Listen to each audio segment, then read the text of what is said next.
Hey everyone, welcome back to our channel. Today, I will be going over how to use Google Bard as a Dutch translator. So let's get started. First, open your browser and type bard.google.com. If you haven't logged in yet, then I suggest that you log in first.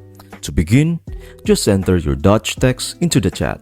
Initiate the change by using the phrase "translate this in English" and then hitting enter. We witness the swift and precise English translation provided by Google Bard, unveiling the underlying essence within the Dutch words. However, the exploration of language doesn't stop there. If your curiosity prompts you to discover the Dutch translation of an English phrase, the process maintains its consistent elegance. Much like before, translate this to Dutch prior to inputting your desired English text.